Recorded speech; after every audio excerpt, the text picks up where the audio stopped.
Hola amigos, hola, muy buenas a todos. Hoy vamos a hacer algo así como un programa especial, un video especial, un podcast. Eh, Vamos a hablar un poco, bueno, la que más va a hablar es, yo más que nada voy a preguntar, la que más va a hablar es nuestra querida amiga conocida desde hace años, Mariam, que sabe lo suyo de filosofía, ha estudiado, ha trabajado en el tema. Y hoy queríamos enfocar a un autor muy conocido para todos, que es Baruch Spinoza, Benito Spinoza, un filósofo del siglo XVII. Hoy va a haber una novedad, porque generalmente todo lo que se escucha y se lee sobre Spinoza en general, cuando uno va a internet o a libros o a interpretaciones, son todas interpretaciones loables, no loables, laudatorias de Spinoza. Hoy aquí vamos a tener una visión fundamentada sobre el conocimiento de este autor y de otros, también vamos, lo que va a ser, bueno, hola María, muchas gracias por estar aquí. Hola, ¿qué tal? ¿Cómo Eh, estamos? lo que va a hacer Mariam, que recién me lo estaba comentando antes de comenzar, es un poco hacer un enfoque general sobre lo que implica el racionalismo en la filosofía europea de esos siglos, del 17 al 19, digamos, en parte de la cual es Spinoza, ¿no? Una parte integrante, incluso uno de los primeros, digamos. Creo yo, ya me va a corregir si me equivoco. Sí. Eh, entonces, bueno, cuando quieras, si Nemo, ¿qué implica el racionalismo? ¿Cuál es el papel? ¿Qué es el racionalismo? ¿Y por qué entra en la historia de Europa? Bueno, mi opinión particular es que fue una apuesta en un momento dado que aún perdura porque la razón lo explique absolutamente todo. Entonces, razón es una cosa. Los seres humanos, al parecer, la mayoría, estamos dotados de razón. Ahora, hay una perversión con esto, que es el racionalismo. Como cualquier ismo, es una ideología. ¿Qué sucedió? Mi punto de vista, en que puede ser equivocado, que se cogió una potencia humana, entre otras, tenemos razón, tenemos entendimiento, tenemos imaginación, y se la deificó. O sea, el racionalismo pretende a través de la razón explicarlo todo, todo. Claro, esto es peligroso porque el todo, bajo mi punto de vista, nunca está en nuestras manos. Lo que sí te lleva directamente pues, a un fenómeno que estamos viendo, que es el nihilismo. El nihilismo empezó después de la Segunda Guerra Mundial con Sartre, Simone de Beauvoir, el existencialismo. Bueno, realmente fue la inversión total de lo que conocemos como idealismo alemán. O sea, el ser humano no tiene esencia, solo tiene existencia. Estamos aquí por azar. El enemigo es el otro siempre. Con lo cual no somos nada, ni nadie, no tenemos esencia.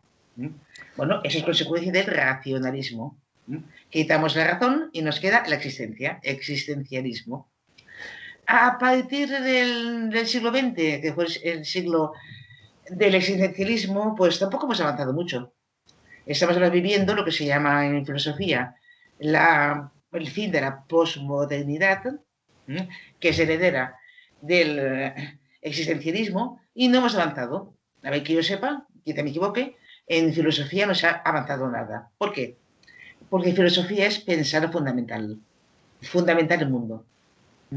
Y estamos viendo de buena manera, bajo mi punto de vista otra vez, de los restos de la filosofía del siglo XVIII, XIX y lo que se hizo del XX. O sea, en el más puro, el nihilismo, el existencialismo. O sea, vamos a ver, racionalismo deviene en existencialismo se da la vuelta y estamos en el nihilismo. Como muy bien dijo Heidegger, un autor muy querido y muy odiado, solo un Dios puede salvarnos. Son palabras de Heidegger, no mías. Eso lo dijo él. porque entendió realmente el gran peligro de la época contemporánea. Bien. ¿Me permites? Sí. Entonces, para ir un poco al tema que nos convoca hoy, ¿qué papel tiene Spinoza en todo esto? Porque estamos hablando de 2 o 3 siglos Sí. atrás, más bien de 2 siglos atrás, ¿no? Bien, Eh, Baruch Spinoza tiene una parte luminosa y una parte oscura. ¿Mm? La parte luminosa es que realmente no hay forma de decir que su ética, luego explicaremos por qué, es falsa. ¿Por qué? Porque si aceptas la primera premisa de la ética, causa sui, ¿qué, que qué, dice qué, qué quiere decir? que, sí, que dice que Dios es causa en sí mismo, Ah, y a partir de aquí deduce todo un sistema filosófico. No tienes forma de desmontar esto si le aceptas la primera premisa. Eso es racionalismo. La parte luminosa de Baruch Spinoza, para mí, está en que, bueno, puso en jaque, pues, con su tratado teológico político, a todo el sistema de, bueno, de las sinagogas de Amsterdam. Explicó, fue el primer hermeneuta, que, bueno, que las escrituras, las antiguas y las nuevas, no tienen como objeto dar ningún tipo de conocimiento, sino simplemente llevar a los seres humanos a la obediencia. Es un sistema de leyes y de normas que te llevan a la obediencia. Evidentemente, Spinoza se desmarca por completo de un Dios personal, y ya comentaremos esto. Para Spinoza no hay Dios personal, no hay revelación, no hay teleología, o sea, los actos humanos y el devenir del mundo no va regido por ningún telos, o sea, no hay ninguna causa final, sino que lo rige la pura necesidad de este Dios, que él lo identifica con la naturaleza. No es la naturaleza, tal como se entiende en Kabbalah o en el judaísmo o en otras tradiciones. Es una fuerza ciega que funciona por necesidad y sin ninguna finalidad. Spinoza explica que, bueno, que la noción de teleología, o sea, finalidad, el hecho de que la vida tenga sentido, que los hombres tengamos sentido, obedece a una supetición. A una supetición.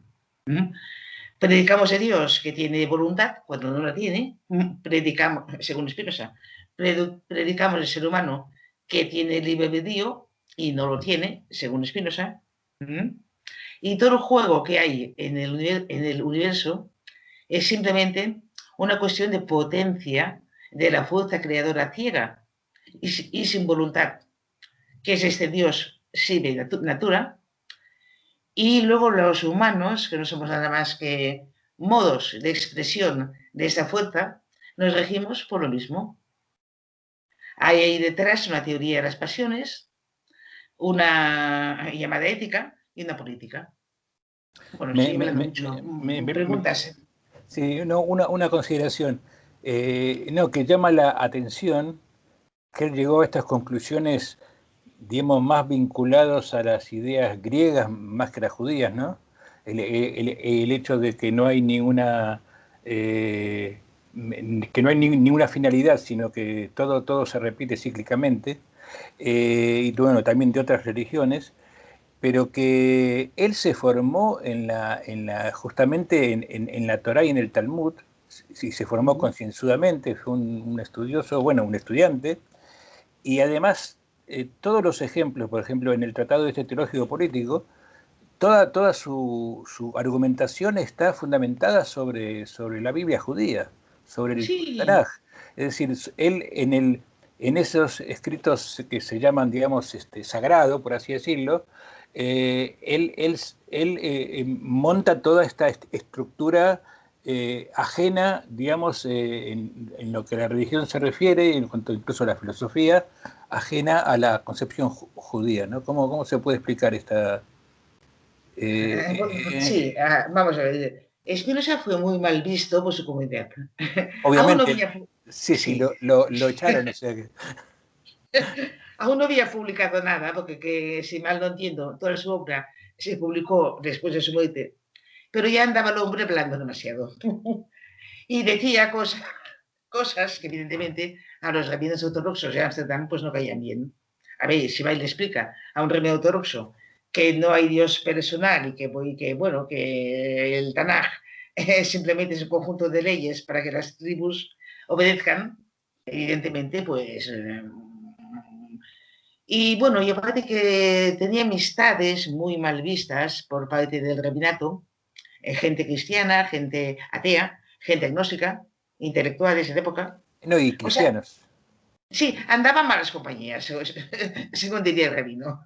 Con lo cual, los protestantes, creo que calvinistas Sí, los de, calvinistas, sí. sí, de Holanda se preocuparon mucho porque, bueno, este Baruch de Espinosa, que es judío y encima nos va a llevar a la parroquia protestante calvinista, por malos caminos. Con lo cual, se pusieron de Sí, acuerdo con el rabino. digamos que era un elemento que podía provocar la disolución, digamos, religiosa e ideológica, tanto del Sí, sí, calvinismo sí. como del judaísmo. Pero en aquella época los rabinos, si no me equivoco, eran todos ortodoxos. Ahí todavía no había divisiones internas en la religión. No, pienso que no. Yo creo, sinceramente, por lo poco que tengo leído y contrastado, que a quien preocupó el tema Spinoza, más que al rabinato, fue a los calvinistas, que se pusieron, o sea, con fundamentalistas, estamos todos de acuerdo, se pusieron de acuerdo y declararon a Spinoza persona non grata por aquí y por allá. Eh, eh, claro, si no era preceptivo que la Inquisición protestante procesase a Spinoza. ¿Por qué? Porque era judío. Ahora bien, entre unos y otros, pues bueno, le hicieron el Jerem, si no lo han leído, pues léanselo porque tiene su qué. ¿Mm? O sea, es una cosa espantosa y lo sacaron fuera de Holanda. Spinoza tenía, creo que 24 años, era muy joven, y se marchó a La Haya, bueno, a pulir lentes y a seguir con la filosofía. Pero vamos a ver, parece ser que el detonante, o quien ayudó mucho para el tema fueron los calvinistas. O sea, el protestantismo calvinista de aquella época era muy fundamentalista. Digamos que entre unos y otros, Spinoza, pues bueno, que fue de que ni los judíos ni los protestantes lo querían. Con lo Sí, cual, sí, sí. Sí, no, lo tenía difícil y él sabía esto.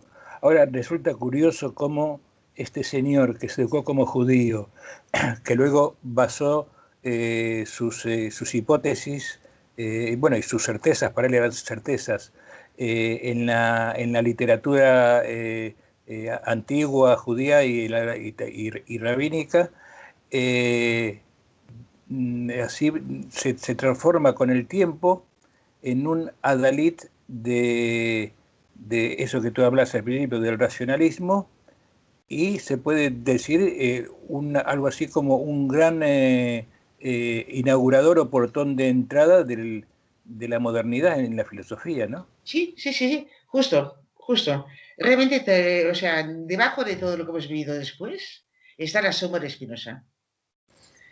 ¿Qué tiene de bueno Spinoza? O sea, para mí, bajo mi punto de vista, es que aportó realmente el aspecto lógico y coherente para pensar el mundo. Eso se lo debemos.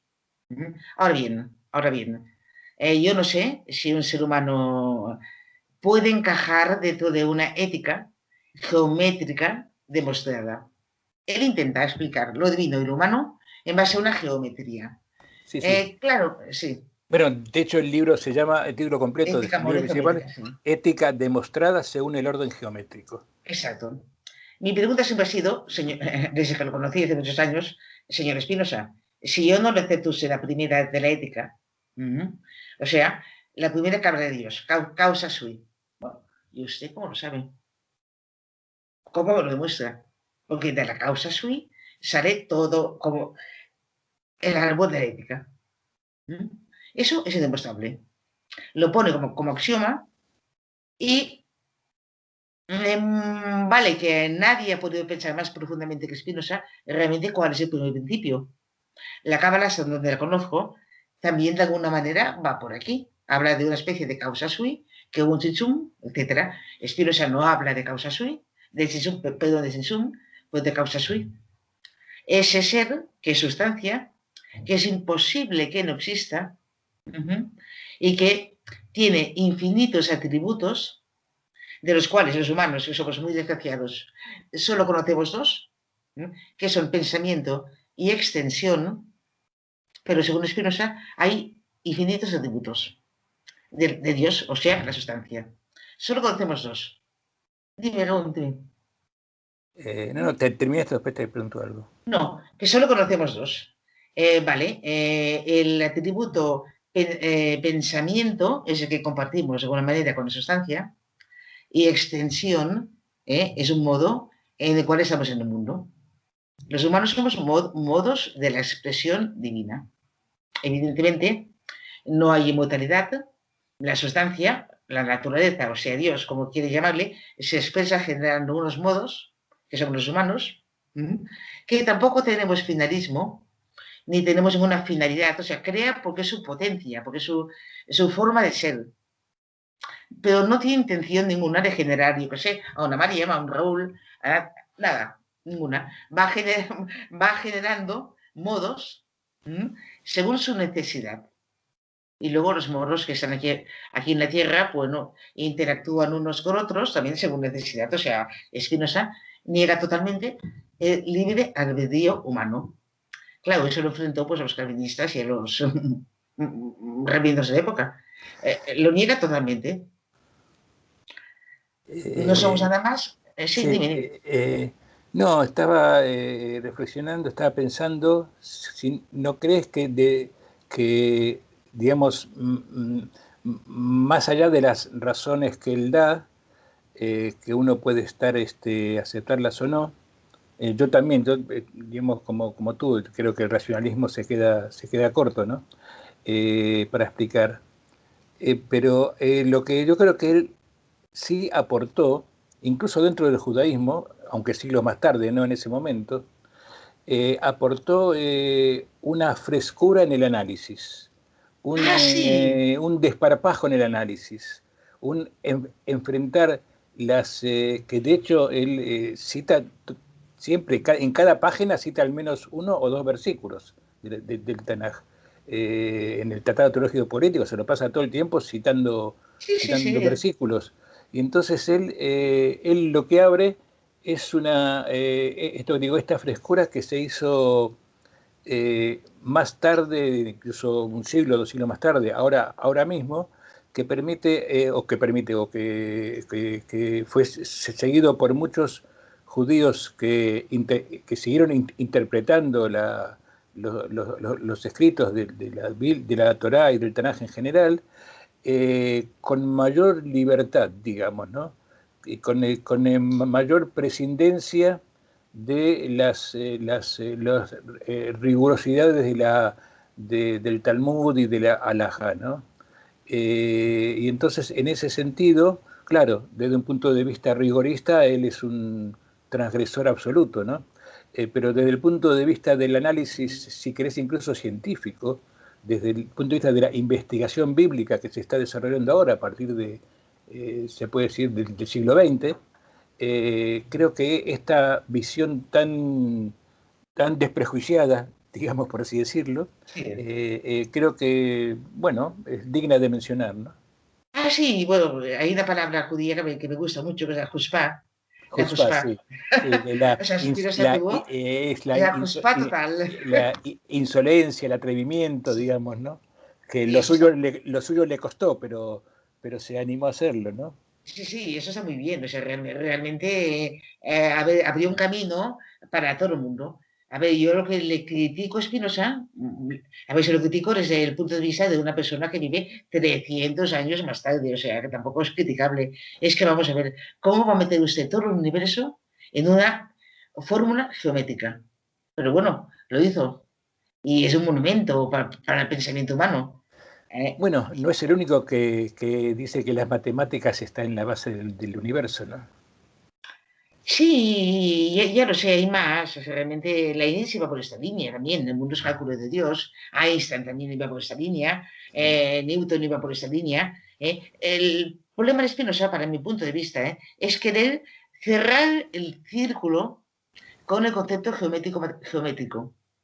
O sea, fuera de su concepto no hay nada más. O sea, cualquier idea que no se ajuste a una pura deducción ya es imaginación. O sea, para Spinoza hay tres niveles de conocimiento. Las nociones comunes, que son las que los pobres mortales andamos con ellas, ¿vale? Un segundo modo de conocimiento, que es el conocimiento racional, y el tercer modo, que es el conocimiento puro de esencias, ¿vale? ¿Qué pasa? ¿Por qué 3 y no 40? ¿Y por qué se tiene que englobar todo en ese sistema cuadriculado? A ver, si le aceptas sus proposiciones, es que no te puedes salir, porque Claro. están Sí, sí, sí. correctamente deducidas racionalmente. Y es como, bueno, mi punto de vista, como persona y como filósofa, es como quien cae en una trampa, que dices, señor, ¿cómo le desmonto el argumento? Y es que el argumento está viciado para mí, desde el principio. O sea, no se puede deducir de Dios el mundo. Es un inmanentismo total y absoluto. O sea, para Spinoza Dios no está allí, está aquí, es lo que tengo en la piel, aquí al lado, está en el mundo. Y hablando de esto del mundo, ¿tú crees que es correcto o que es una suerte de etiqueta así como facilona esto de llamarlo panteísta? ¿Es correcto llamarlo panteísta o es un poco exagerado eso? No, fue panteísta. O sea, todos los Fue Dios. panteísta. Tú eres Dios, yo soy Dios, esta mesa es Dios, todo es una expresión de Dios. Pero, Panteísmo, sí. pero para panteísmo, si, no sé, tengo entendido, Dios es la naturaleza. O la naturaleza es Dios. Sí, pero es que por naturaleza, espero se entiende mucho más que los arbolillos del campo y los animales y tal. Tú y yo somos naturaleza. Esta mesa es naturaleza. El Tanaj es naturaleza. Todo está dentro de lo que es naturaleza. ¿Me entiendes? Es que no puedo ver nada fuera de Dios. Ahí se nota que es judío por el Adonai Ejad. O sea, no hay nada fuera de ti. ¿Mm? Ahí sí. Lo que sucede es que la gran diferencia entre el Dios judío o cristiano o el Dios bíblico y el de Spinoza es que, vamos a ver, le quita a Dios la intencionalidad, la voluntad, el sentido, incluso el libre albedrío. O sea, Dios tampoco tiene libre albedrío. Él se mueve por la potencia de su naturaleza y el ser humano también se mueve por la potencia de su naturaleza. Entonces, bajando al terreno humano, ¿cuál es el peor crimen que puede cometer un ser humano? Quitarle la potencia al otro. ¿Por qué? Porque ¿qué somos los humanos? Potencia. Si yo te insulto, te humillo y te hago tal o cual, te quito la potencia. O sea, te mato. ¿Mm? Ante ese hecho, para Spinoza, está permitido cualquier cosa. ¿Mm? El ser humano es deseo. ¿Mm? Y deseo que es potencia, potencia divina. Cualquier cosa que me despotencie, una emoción negativa, como puede ser un amor malentendido, la ira, el rencor, el odio, eso te quita potencia, eso es malo, hay que sacarlo. ¿Mm? Claro, la consecuencia de eso es que siguiendo Spinoza, si somos capaces de hacer eso, sí que construimos una política y una democracia maravillosa. ¿Mm? Pero ¿a qué coste? Claro. No, Sí, por no ahí sé si es claro. le falta quizás, no sé, puede ser que le falte el tema emocional, trabajar el tema emocional, que no... Sí, bueno, de hecho lo niega, el tema emocional lo niega. O sea, hay pasiones, está en ética, se puede leer, he Sí, tratado las pasiones que son buenas porque potencian, que son el amor, la alegría, la fiesta, ¿vale? Y emociones malas, la ira, la tristeza, el odio, que hay sí, que eliminarlas, o sea, sí, eliminarlas. O sea, el sí, ser sí, humano. él dice en un momento que el miedo, que Dios es la consecuencia del miedo. Sí, sí, sí, sí. Que Del- bueno, del- que realmente el hombre que tiene miedo es un esclavo, cosa que idea que comparto con él, evidentemente. Eh, y que, bueno, que de alguna manera lo peor que le puede pasar al ser humano es que tenga esperanza, esperanza de algo. ¿Por qué? Porque la esperanza genera estrés, insatisfacción. Para Spinoza, todo se mueve según necesidad. Vamos a ver, por ejemplo, hay una imagen muy buena de ese filósofo que dice que observaba cómo una araña estaba en la tierra de la araña y se iba a comer una mosca. Y Spinoza, bueno, observa el acto de aparente crueldad de la naturaleza, riéndose, mirando a ver cómo iba a acabar el necesario desenlace. A mí me da miedo. Vale, que es una mosca y una araña, pero vamos a quitar la mosca y la araña y vamos a poner seres humanos. Si entendemos que... Sí. No digo, parecería, te interrumpa, que parecería que lo de él es una reescritura trabajada, científica, ampliadísima del Eclesiastés. Sí, pudiera ser. Bueno, el hombre era muy erudito y usado en las escrituras, eso sí, muy, muy erudito.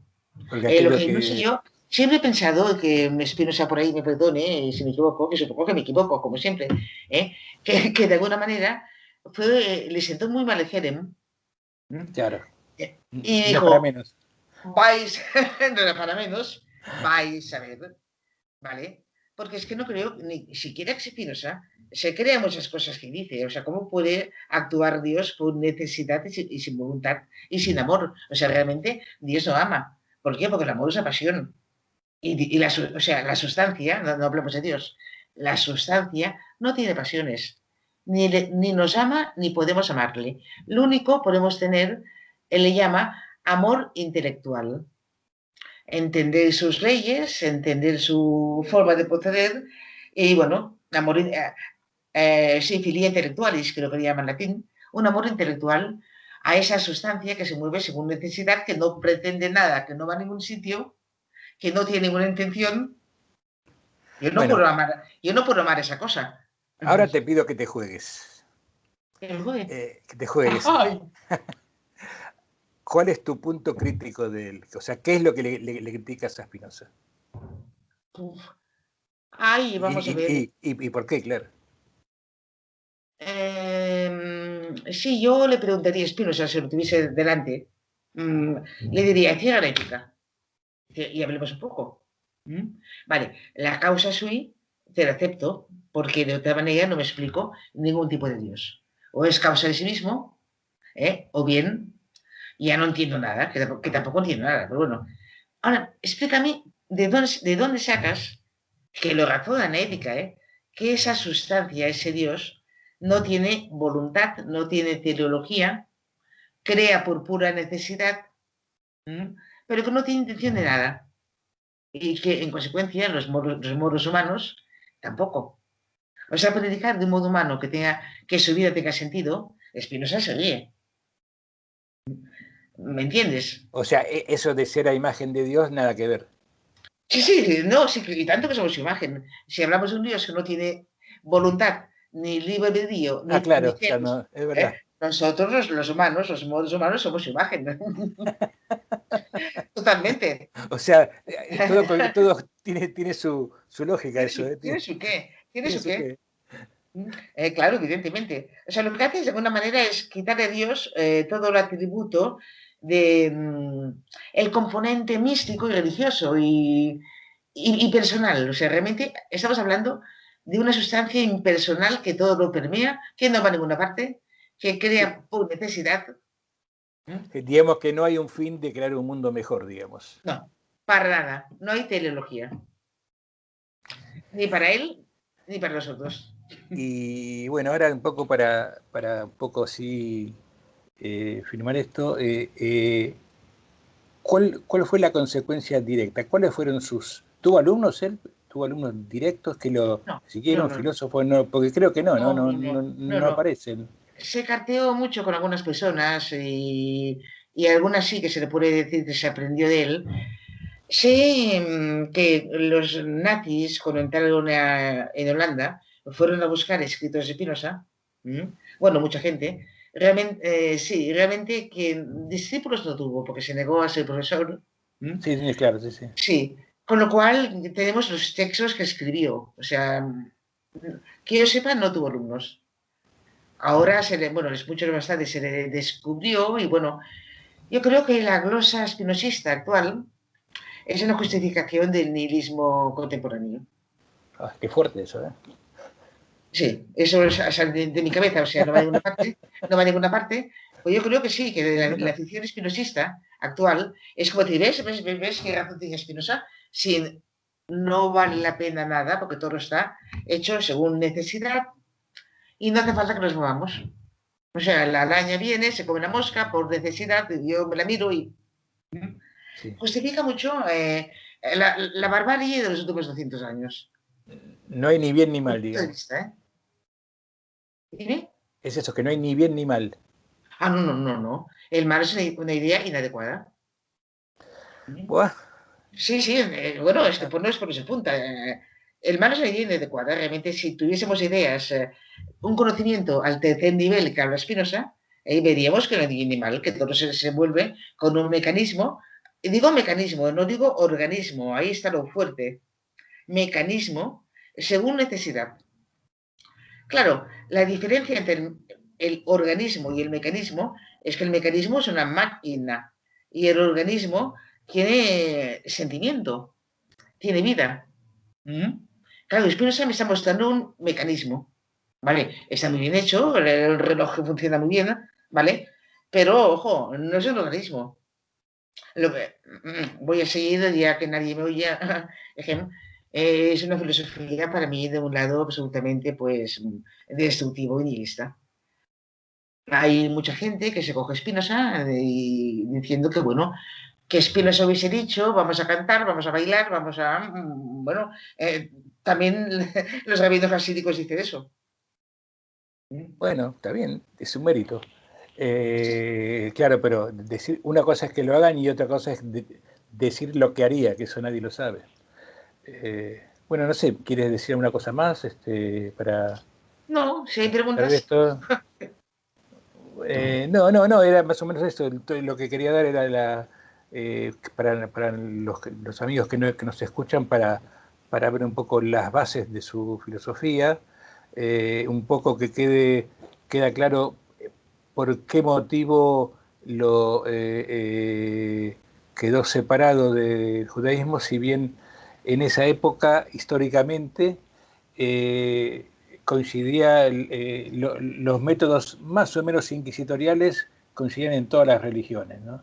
No, sí. no solamente en el catolicismo, sino que los judíos que se escapaban de la Inquisición de España y Portugal, de alguna manera lo repetían también en Holanda en el caso bueno, no podían quemarlos, no tenían la facultad, digamos, de hacerlo o matarlos, eh, pero bueno, de hecho hubo José de Castro, que fue un pensador anterior un poco anterior, no mucho, creo que él nació poco antes que muriera José de Castro. José de Castro también fue atacado y vilipendiado por la judería por la comunidad judía de Ámsterdam y se suicidó. O sea, fue a tal punto la presión que recibió que se suicidó. O sea que los calvinistas, los judíos y los católicos, más o menos con diferencia de grados y con diferencia de mortandad, por supuesto, pero tenían la misma tolerancia para los que decían algo distinto, ¿no? O sea, ninguna. Es el gran problema de ser un fundamentalista, es el gran problema. Bueno, Sí, de todas maneras, a la hora de hacer la taxonomía de los fundamentalismos, para mi sorpresa, un día que me puse a ver el tema, la más suave, curiosamente, ha sido la católica. La protestante, ¿eh? Bueno, madre mía, a la hora de cazas de brujas y demás, es mucho mayor, en fin. fueron más expeditivos, digamos. Más efectivos, pues a Bruno lo quemaron primero en efigie, o sea, porque no lo pillaron, o sea, quemaron su efigie y cuando lo A pillaron, Giordana Bruno, sí. sí, cuando lo pillaron lo quemaron en persona, no una vez sino dos, Dios mío. Claro, dices, caray. Y bueno, en fin, No, y a mí, sí, yo diría que la más suave fue la judía en todo caso, porque no tienen el poder. claro, bueno, hasta donde yo sé, no ha habido Inquisición judía. No, Entre, bueno, no, pero me refiero a este tipo de actuaciones porque hubo más Jerem en la comunidad de Holanda, hubo al menos dos o tres más de gente que expulsaron de la comunidad por ya, causas similares. O sea, lo limitaban a eso, no mataban a nadie. Eh, menos mal, pues menos yo digo, mal. claro, los calvinistas tenían el poder, los católicos también. Los judíos no tenían ningún poder, estaban siempre como minoría. Pues entonces, Baruch Hashem, que no va a que fuese así. Bueno, pues no sé, lo dejamos aquí. ¿Quieres comentar alguna cosa más? No, ya está. Realmente, bueno, creo que se ha notado que Spinoza no es santo de mi devoción. Sí. Se ha notado, y bueno, cada uno a nivel de filosofía pues tiene sus fobias y filias. No, hoy bueno, te comentaba la vez pasada que justamente Ben Gurión, que era un erudito, la biblioteca de Ben Gurión tenía, cuando él murió, en los años 60, él tenía 20.000 libros en su biblioteca. Digo que sabía mucho, aparte de ser político, y él lo reivindicó a Spinoza, él lo levantó a Spinoza como un pensador judío, y de hecho se lo estudia mucho en Israel hoy en día, ¿no? Sí, bien, me parece bien. Lo que pasa es que quitarle el sentido a la vida, pues... Sí. Por eso me parece grave, pero bueno. Bueno, no, está bien, está dicho. Él, bueno, ya hablando de un tío modesto, lo que tú decías de que no quiso ser profesor, a él le ofrecieron la cátedra nada menos que en la Universidad de Heidelberg, que ya tenía su Sí, fama, y fue eso lo que él se negó. Prefirió quedarse se negó. puliendo cristales, que era a lo que se dedicó hasta el final de sus días. 44 años vivió solo. Candidato, bueno, sí. 44 años. La verdad que un genio. Bueno, Sí, pues genio total. Sí. muchas gracias, Mariam. Vamos a aprovechar muy bien este podcast y yo creo que más de uno, yo entre ellos, lo vamos a escuchar más de una vez. Bueno, Para, espero que para, haya servido de algo. seguro, Bien. seguro que sí, para aprender un poco. Vale, pues muchas gracias y, Así, Raúl. y hasta la próxima.